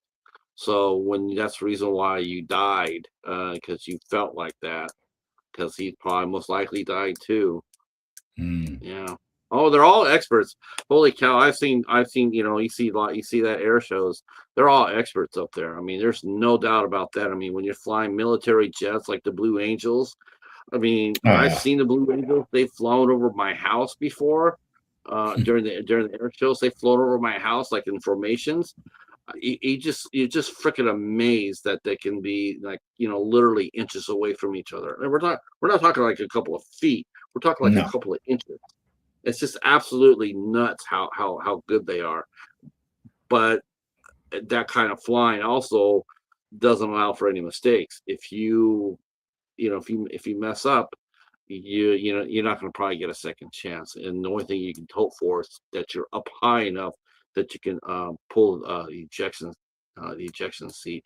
But more often than not, you're probably going down with your plane. We had one out. We actually had an accident where the guy survived, but it was right by my house, the air show, and they flew right over our house, went over a lake, and the plane, they jumped out of it. They had to jump, and the plane just kept on flying, and it just ended up hitting the house. And luckily, nobody was home and nobody got killed. Personally, I would have told those guys like, "Hey, you need to make sure if you know your plane is going to be rough, do whatever you can to not to hit a house. Try not to do that." Um, so back to the music, man. So tell us a little bit about your like you've done some producing yourself as far as the bands Yeah. go. What do Yeah, you look for? I mean, I've produced other bands and stuff too, and like it's a pretty fun experience to do. It's um, uh, you what know like exactly what exactly are the duties of a producer for a well, I take successful your band? song and I make it better. That's the Moby Dick notes. Like maybe let's shorten the verse. Let's make Sure. the bridge a little more interesting. Let's double up the chorus. Let's build the chorus. That kind of thing. That's It seems basically like what. radio is as far as commercial radio goes. It used to be that commercial radio was that was like the end all and be all. Like if you got your song played on the radio and they put it in rotation, you're in like Flynn. But now that doesn't seem to be the case. Radio seems to have less impact every year. Um, and my question is live band is like we're always talking about physical media here. We talk a little bit of physical media about how slowly being declined. It's in decline because of people buying digital and streamers and what have you. Do you see this with the recording industry too? Is the Oh, the recording recording industry industry going is in such a mess right now. It's absolutely a mess. I mean, I think of all the places that I got to record at that were legendary, like it was just like, oh, these walls could talk, and they're gone. It's sad. It's really sad, and because the way it's a double-edged sword, like you can hang on to the old days and go, well, like there'll never be another big rock star, really. The way the world is set up, you're never gonna have another Zeppelin. You're never gonna have another Who, you know. You'll have some breakout artists for sure, but they're not gonna have the staying power of Black Sabbath, or something like that. It's just those days are behind us, unfortunately. But God, I mean, when you think about it, thinking about like, well, look what we're seeing now during the summer. Look how many big names have canceled their shows because they're not selling tickets. well, blue Um, dot syndrome's a real thing, but at the same time, you know, I I look at my concert ticket, like the big shows that I went to, they were still reasonable. You could go to a really big show. I mean, it was, you might have to save up a little bit, but it was still doable. But now, like, holy cow, like, you kidding me? Like $2,000 to sit up front, like, because you're not allowed to stand up front anymore. They put seats all the way up. They do it on purpose so they can bill you more. People are fed up with this, Right. and the way the economy is, people can't afford this stuff. And No, the productions no. got so massive. I mean, uh, give you an idea. I roadied for many years too. Okay, so a band like Rush would pull in. They would have maybe five trucks, and you watch Rush and your mind's just blown. If you're a musician, you're going, "Wow, I just got schooled." Black Sabbath will roll into town. They maybe have a bigger show, maybe 6 trucks. Iron Maiden, 6 trucks, that kind of thing. Taylor Swift rolls in 52 fucking trucks of shit, and it takes a week to build. And literally, we've built Disneyland, and no expense spared, And at the same time, I remember the first time I did a Taylor Swift show. I'm like, I got to see this. Usually I leave. I had to see it, and I was thoroughly entertained. We built frickin' Disneyland, 100%. But you want to know something? At that point, it's still entertaining. I understand it. It's entertainment. People are entertained. But to put on a production like that, you have to charge these absorbent prices. There's no way to do a show of that magnitude that cheap. But then, is it about the music anymore, or is it Yeah, about the experience? it's experience. It's the I experience, was reading and there's about. nothing wrong with that too. I mean, experience. You're still getting entertained. There's a lot of work that goes into a show like that. Like, like they can't just get up there. Everything's choreographed. There's a lot of work that goes into that junk. Like, and I appreciate it. It's just, for me, I'd rather see the music do the show. I mean, you could actually make the case, as far as art changing landscape musically, that Taylor Swift will probably be the last true big star that we've seen. I don't think there will be anybody coming from behind her that's going to be that big. I mean they'll try. But I like Sabrina Carpenter, but she couldn't hold a candle to No, Taylor Swift. Vocally. She's no. cute and everything, but and but it's I guess everybody's talking about country. Like, I guess this week they're saying how this is the first time in Billboard's history that the first top 100 songs that came out on their top 100 were all country. Well, Hmm. country's a much more simpler fan base, for one thing. They're simple. They don't and they don't need a big production.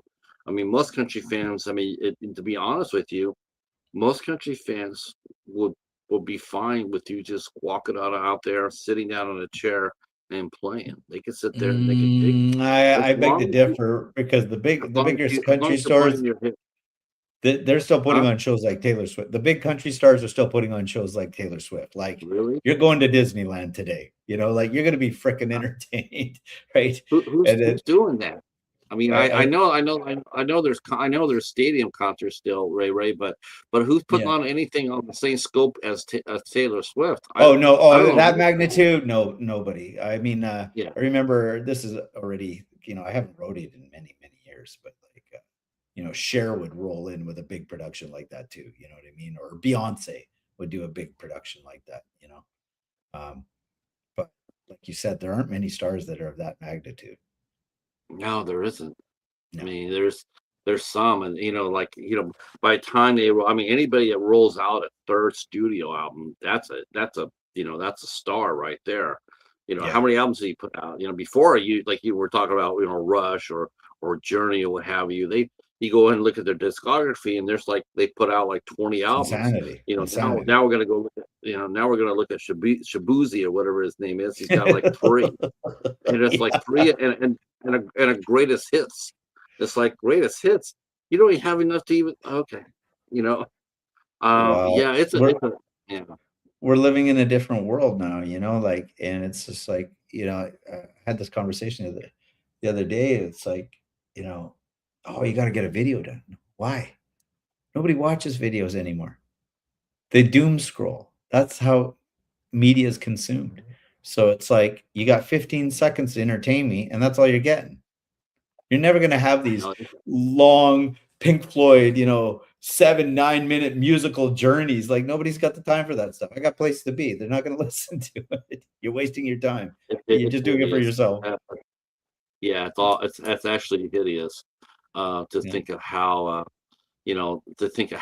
short, like it's funny because I've done this show here for going on 4 years, and on the end they call it analytics. I look at it and see how many people, and Jimmy can tell you this too, Jimmy Starr, and we go look at how many people are watching this, and the average is like 6 or 7 minutes, and you're thinking, God, I put out 90 minutes, of a show, 75 minutes with a fantastic guest, and the people can't sit here and watch it for 75 minutes. It's too much for them.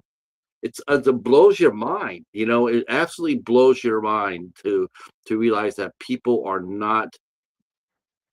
They just, yeah, you're right. And it speeds by so fast. And everybody feels, what did I miss? What did I miss? What did I miss? And it's like, you miss life. You don't have one. You don't know what it is. It's not a TikTok video.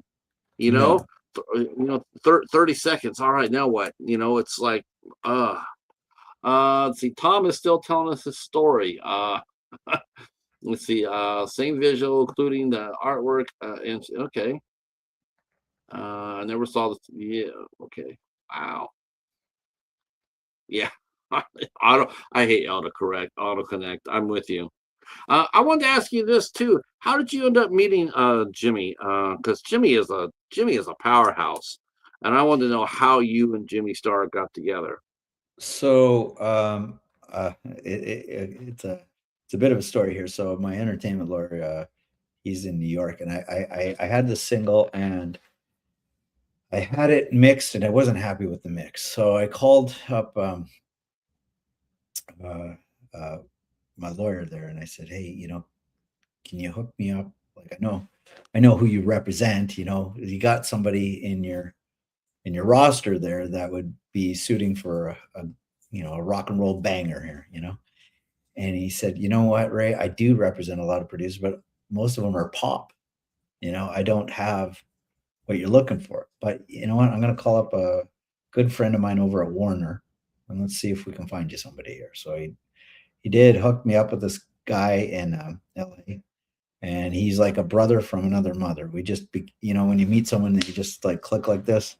And still to this day, we were involved in, since then, we're involved in all kinds of things together now. He's played with everybody. He's produced a lot of very, very cool bands that you will know. And anyway, he did a great job on my song. And through him, over the, just us hanging out and stuff, that kind of led me, he hooked me up with Jimmy's partner there. And then that's how I met Jimmy. Oh, okay. Yeah, because Jimmy's he's world class. That guy's phenomenal. He knows, he's a great guy. He knows a lot how to promote. He knows how to promote, and that is a lost skill. A lot of artists, they it's funny. It's like when you and I first, were doing our thing. Yeah. Publicists, a lot of clubs, a publicist would come out there and work it and get your name in the paper, on TV, and what have you. But now it's up to the artists. Now the artist has to go out there. They have to maintain a social media presence. They have to maintain a YouTube account. They have to stay relevant. They have to put out new songs. Before, a band could go out there, put out an album, and not have to worry about it for couple of years. They go out there and tour on it for a couple of years. Yeah. And then slowly start thinking about, we're starting to think about doing a new record. Now it's almost to the point where it's like, I can't do a whole record, but by God, I better put out at least a couple of songs every other month, so people will recognize me, because like you said, exhausting. It's exhausting. It is. It's the landscape has changed so much, and we're in a world of singles. But then again, if you think about it, that's how it was in the 50s. So started. Yeah. That's exactly how it is. Yeah. Yeah. Remember, so it's gone full circle, hasn't it? It's gone full Yeah, circle, hasn't you it? read about those buses and all these bands jump on the buses and they go toward the south and they got there, play their one big hit song, and then get back on the bus and go to the next town, and Yeah. touring on that single. Yeah, people don't realize that. They don't realize that, and it's funny because I see a lot of older people and they'll sit there and say, "I remember back then in the '60s, the music was better in the '50s and the '60s," and I'm going like, what are you talking about? You're right back where you started from. The people today, they're the same people you're listening to, back in the '50s and '60s. Still turning on. The only thing they're probably not doing is probably touring on somebody else's song as much as the old days were. And Mhm. you could go ahead and record Bill Haley in the Comets comes out with Rock Around the Clock. Then you have like 20 other artists that come out there and record the same damn record and go out there and tour on their version of it. And that's probably the only thing that you probably don't. That's probably the only thing you don't see anymore, are things like that. I mean, they'll cover it, but they won't necessarily tour on it. No, Um, no. don't worry, Tom. I'm reading exactly everything you say. I get it. He's also Belgian. Tom is, which is Okay. fine because I am so freaking. Do you like to read? Me? Yeah. Do you like to read? Yeah, I do read. I mean, but again, like everything that I'm complaining about this attention span, I may suffer from it myself. You know what I mean? Okay, Uh, so okay, well, I'm sure you probably heard of this author before. You ever heard of Agatha Christie? yeah, of course. Yeah. Okay, okay. So right now I'm absolutely just freaking enamored of her books, with the detective Hercule Poirot. You ever heard of the Murder on the Orient Express? Yes, I've heard of that. Yeah, I don't know. Okay, Oh so no, that's I the do know the that's story of it. Yeah, yeah, yeah, yeah, yeah. I do know the story. Yeah. So that's Hercule Poirot, and they had a series of his that ran from the 80 to let's see, ran from 1990 to 2013. They had a Okay. series called Poirot.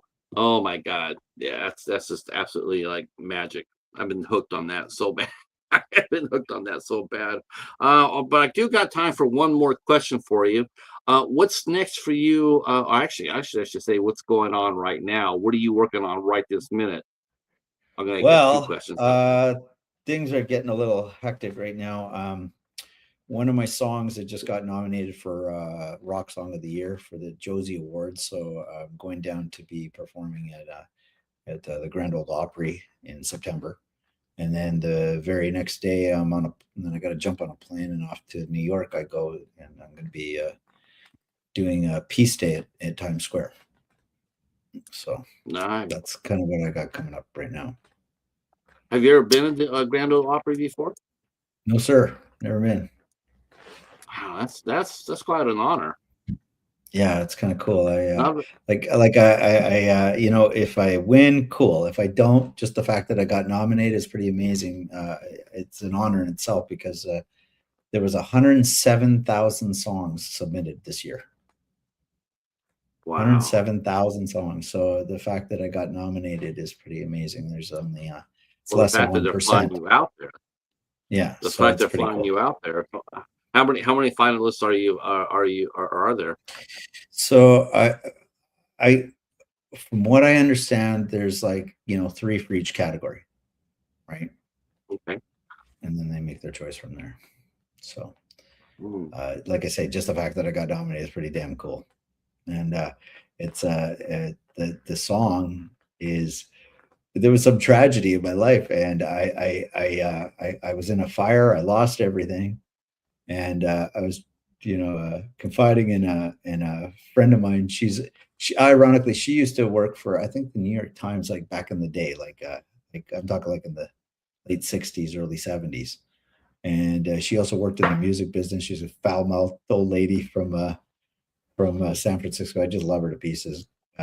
And she says, "You know what, Ray? You got to write a song about this. About this?" She goes, "Write a song about it." So I did, and that's the song got nominated. So Wow. yeah, because it's a cool story. well, it's not a cool story, it's a tragedy, but I had this old woman living next door to me, and she was quote unquote on 30 mils of methadone for as long as I ever met her. She would always brag to me, Ray, I'm down to 30 mils. I'm like, okay, we're going on years and years here. She was on methadone, basically switched from heroin to methadone for basically, she was quote unquote on down to 30 mils for 20 years probably. And she's still a raging alcoholic. I tried to take her to a message to a meeting once, and she just said, Ray, this shit isn't for me. Okay, cool. Well, at least it's there, and she fell asleep with a cigarette in her mouth and burnt our apartment down, and she burnt herself to a crisp while she was at it. And of course, my apartment was right beside hers, so I lost everything in the fire except when I was running out of the building. I was running down the fire escape, and I'm like, holy shit, my guitars, right? So I run back into the building and I grab my number 1 and my number 2 guitar. And so I just got the clothes on my back of my 2 guitars, and I'm watching all my shit just go up in flames. It was a pretty, yeah. And unfortunately, that woman, she didn't survive. She died, which was really, not only did she die, it was a pretty traumatic experience because I got to see her burnt to a crisp, literally about 4 or 5 feet away from me. They brought down a helicopter to fly her to emergency because it was that bad, but the helicopter never got off the ground. She died before they got her off the ground. So that's what the song's about. Wow. Yeah. Were you able to reestablish yourself? Obviously, it took a little bit. Yeah, of time. it did, but it turned my life completely upside down. I mean, but I've lived enough life, and I've been through enough tragedy that people were kind of, holy shit, Ray, you should be a lot more upset than you are here. And I'm just like, well, I guess it's meant to be. I'm not supposed to be there anymore. And I almost gave up music again at that time, and I'm grateful I didn't, because I had nothing left other than go back to music. So I did, and obviously it's panned out here. So clearly I'm where I'm supposed to be right now, I guess. That's the way I look at it. I got pushed. Yeah. Obviously after you play Tennessee and New York, what are you going to do for what are you going to do the rest of 2026? Any plans? You're going to go a tour? You're going to go tour on the song? Well, I don't know exactly what's happening just yet. That's kind of, I leave it to the peoples that be, and I'm sure Jimmy will tell me some stuff too, but I also have 2 shows that are in development. I'm an executive producer on 2 shows, and I'm a marketing promotion director on another show, and actually soon to be a 3rd show. So we'll see what happens with that as well. So I got lots of things in the fire right now that I can't really talk about, but it's exciting stuff. Except I can talk about the one show because we already had a test airing on NBC, 2 of them actually. It's called Real Music Live, and it's basically every show has 3 signed bands and 1 unsigned band, and no one's allowed to use backing tracks or any tricks of the trade that people don't know are happening behind the people think when they go watch a live show, it's just plugging in your instrument and giving her like in a bar, and that isn't the case at all. So they can't use any tricks, and it's fun, so. And so the unsigned band is they're supposed to pick it out, be able to pick out the unsigned band, or? Well, it's not a contest. There's no winner. There's no loser. It's bringing it back to raw music, an experience that you can't get on a streaming service or a video or, you know what I mean? It's just like it's like it's on television, which is amazing, but it's like walking into a crappy bar and seeing a killer band, like you were saying, like imagine seeing Boston play their first show and you're like, holy shit, what did I just experience there? Of course they got signed right away. You know what I mean? Like that's what we're trying to do. You know what's funny? It's like all these reality shows come out, like The Voice, and they always hype them up, always get the judges. Nobody does shit off of it. I could walk up to anybody and sit there and say, name me 5 of the last people who won The Voice. They would all just like they couldn't do it. No. They could not tell you anybody. They couldn't tell you what's the single that the last winner. What single did they drop? They could not tell you worth shit. I don't get the fascination with those shows. Those shows were supposed to help careers, and they have not. They never really have. I mean, some people had a little bit of success. I mean, probably Kelly Clarkson, probably the biggest name. Yeah, that was right the off the biggest one bat. for sure. But Kelly Clarkson and I mean, it should have been Chris Daltrey, that's or it. Adam, Yeah. or Adam, the kid who Sang for went on to Queen. sing for. Yes, Yeah, those were the 2 best singers I saw on that show. But man, oh man, nobody ever comes out of that with any sort of success. I mean, they come out, they win a little something, they have to pay tax on it. I mean, and as yeah. far as there ain't no record deal, no one's sitting there going like, yeah, here, sign a deal with me, Arista, come sign with me, RCA. No one's doing that shit. I mean, it's just like, why are people doing it? Why are you here?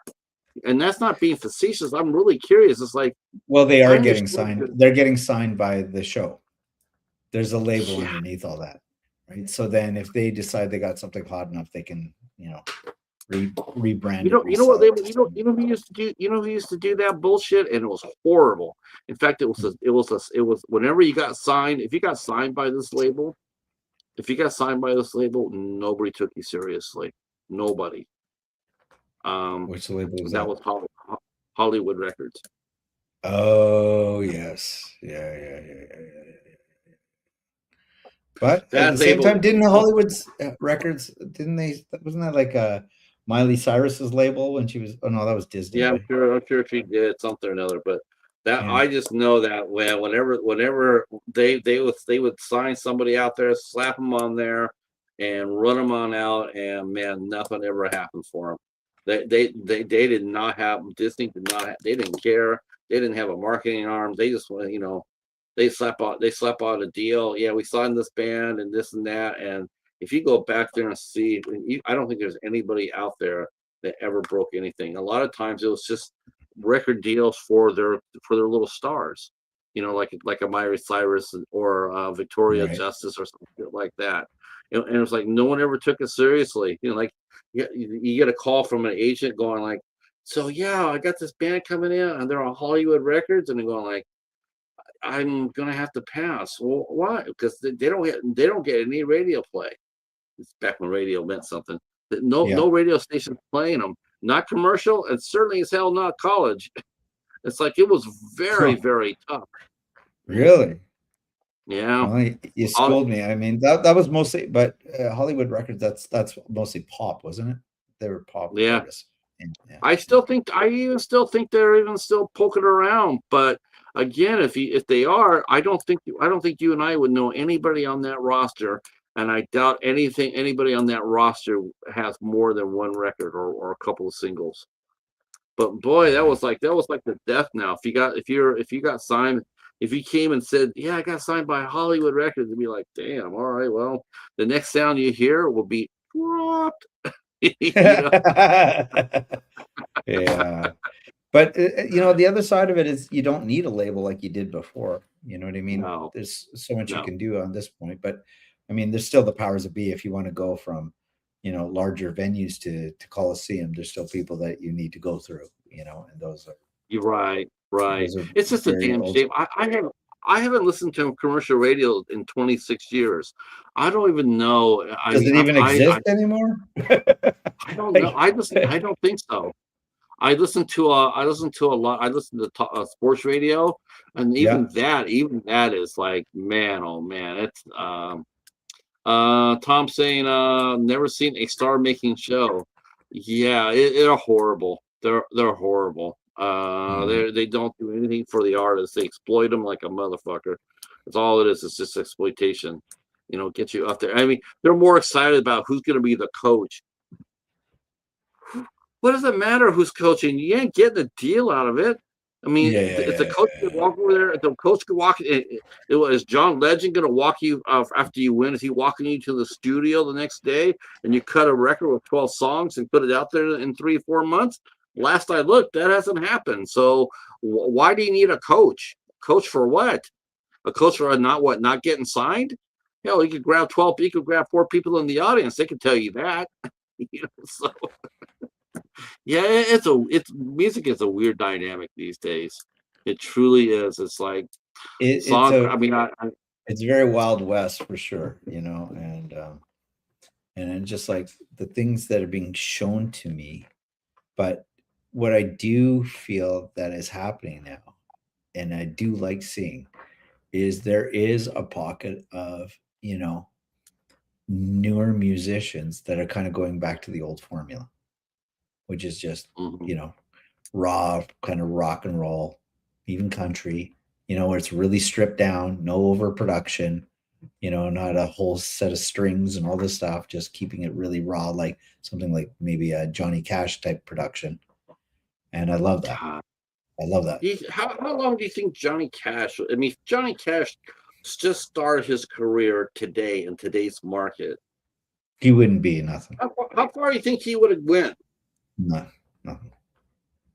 No. And Johnny, that's no, what's think of sad. Johnny Cash.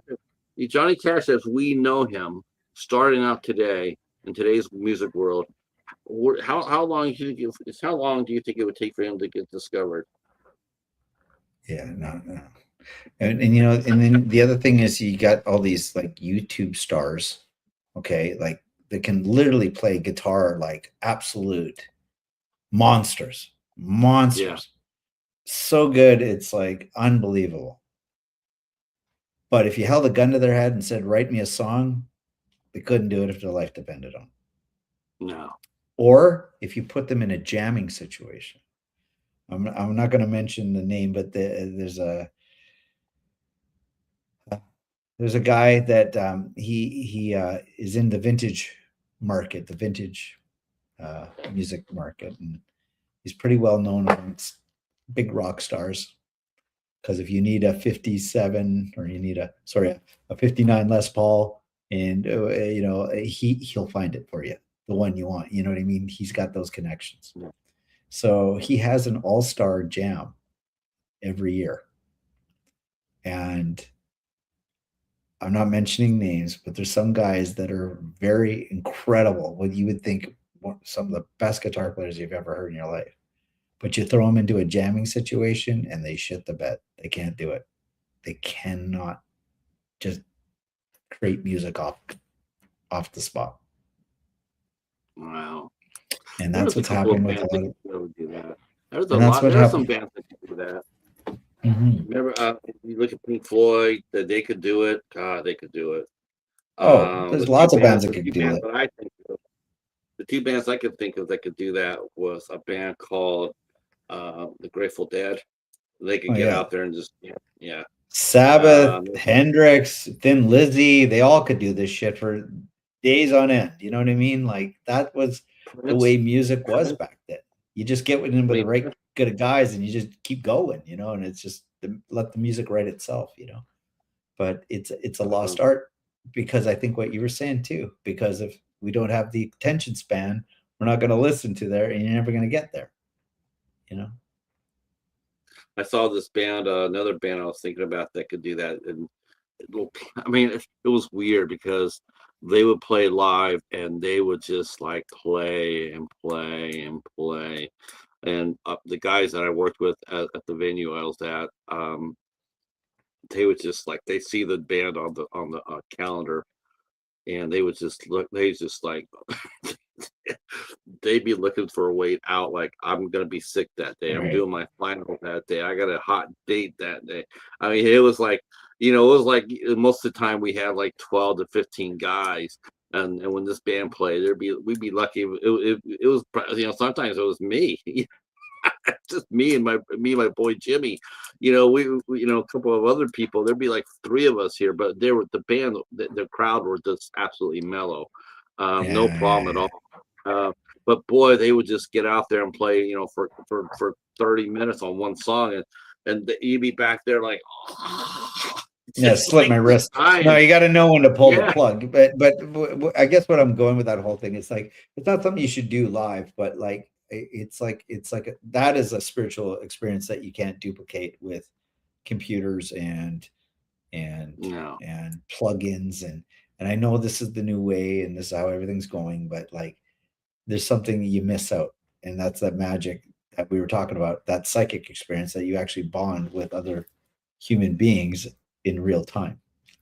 And that's what the magic is. But like, yeah, don't take me on a 20-minute song. I don't got time for that. I'm busy, but let the song write itself. And then you can break that down and you can start chopping away. Okay, we got all the parts. Let's put this together into a song. Package me in 3.5 minutes and call it a day. Eric. All right. Yes, as a reminder, before Ray came on, I was talking about the fourth. Do you know this is gonna be the fourth annual we're doing a fourth annual show, Sharks versus Schlock. That's my partner in the chat there, Eric. Him and I are collaborating again for the fourth time. Talk about needing psychic abilities. That would be the night right there. But listen, I kept you a lot longer than I was supposed to. I want to thank you for coming out and hanging out with us. I have an absolute ball. Any chance I get to talk to a musician, I get really jazzed up because be able to talk shop, and it's a great time. It's a good time, and you're a great guest. I can see why you're very popular on the different platforms that you go on. Good luck with the song. I hope that Thanks, you man. win. Thank you. I hope there's some cash money behind it. And then good luck with I might not. I'm not going to get any money, but they're going to sit there and they're going to sit there and let John Legend come out there and tell me how great I am on The Voice. On The Voice. I got an idea. Let's get Ray on the show, and he'll be like the old school. And then is that going to get him a record? You going to give him a record deal for that? You going to give him some cash money front? Right. Didn't think about that. Yeah. Coffees for closers. Yeah.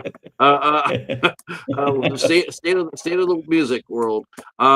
Yeah. I hope you come back and talk to us. I'd like to have you come back and hang out with us. And thanks to Jimmy Starr for arranging this. Appreciate that, Jimmy. And Thursday we're supposed to be scheduling to talk with Erica Muse. I'm still hoping that will happen. But if not, we will let you know. I will be here tomorrow night at 8:00 because I'm a horror channel. I'll be here at 8:00 tomorrow night, and we're going to be talking about the state of the Nightmare on Elm Street franchise. That's what I'm talking about tomorrow. It's still going. It's still going. Yeah, yeah. Now they're now everybody's up in arms because they're going like, are they making 2 Freddy movies? I'm like, who's going to be the next Freddy? I don't know. Let's talk about it. I already have my suggestion. Yeah. But thanks so much for coming out. Tom, thank you for hanging out with us. I'm going to reread what you wrote, and then you and I can talk about that. Eric, thanks for coming out. Tony came out there as well. Steve and Lucas Boy, thank you again for coming out. And we will see you guys tomorrow night at 8:00. Ray, stay right where you have for 1 second. I'm going to say goodnight to everybody else. Peace. Let's see.